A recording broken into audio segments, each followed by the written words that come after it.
Hello বন্ধুরা, আমি মাম্পি। আমার নতুন একটি ভিডিওতে তোমাদের সবাইকে অনেক অনেক ওয়েলকাম। তো আমি এখানে টিকটাক ক্লিপ নিয়েছি, আর নিয়েছি কাপড়ের টুকরো, কাঁচি, ফোম শিট, পেন,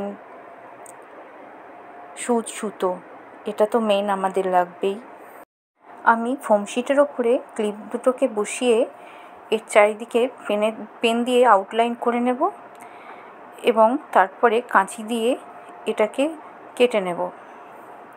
তো আমাদের যে ফ্যাব্রিকের কাপড় ছিল সেটার উপরে এই ক্লিপটাকে বসিয়ে কাঁচির সাহায্যে কেটে নেব এবং আমি প্রিন্টেড দিকটাই নিয়েছি যাতে দেখতে সুন্দর লাগে।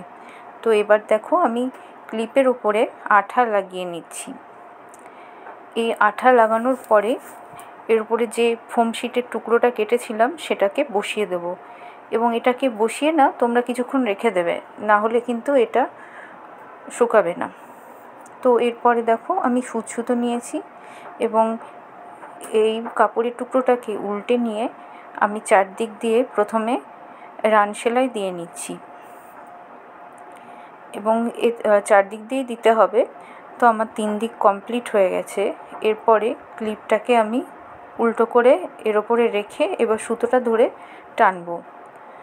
তো এবার দেখো, আমাদের 3 দিক যেহেতু সেলাই ছিল, এবার নিচের দিকটাকেও ভালো করে সেলাই করে নিয়ে তোমাদেরকে খুব টাইট করে সুতোর সাহায্যে আটকে দিতে হবে। তোমরা যারা নতুন আমার ভিডিও দেখছো তারা প্রত্যেকেই সাবস্ক্রাইব করে দেবে আর পাশে থাকা বেল বাটনে ক্লিক করে দেবে পরবর্তী নোটিফিকেশন পাওয়ার জন্য। তো দেখো, আমাদের একটা ক্লিপ কমপ্লিট হয়ে গেল। তো এবার এই পেছনের দিকটা তো দেখতে ভালো লাগছে না, তো আমি আর একটা একই রকম সাইজের কাপড় কেটে এর উপরে বসিয়ে দেব। তো প্রথমে কাপড়টা কেটে নিয়ে আমি দেখো একটা ছোট ফুটো করে নিয়েছি এবং তার মধ্যে দিয়ে ক্লিপের শেষের দিকটা ঢুকিয়ে দিয়েছি। তো এবার এটা নিচে ভালো করে আঠা লাগিয়ে নিতে হবে এবং দুটো ক্লিপকে এইভাবে আমি কমপ্লিট করেছি। তো তোমরাই দেখে বলো যে কেমন লাগছে, আর ভালো লাগলে আমার চ্যানেল সাবস্ক্রাইব করতে ভুলো না কিন্তু। ততক্ষণের জন্য চলো বাই, আবার দেখা হবে পরবর্তী ভিডিওতে। Thank you for watching.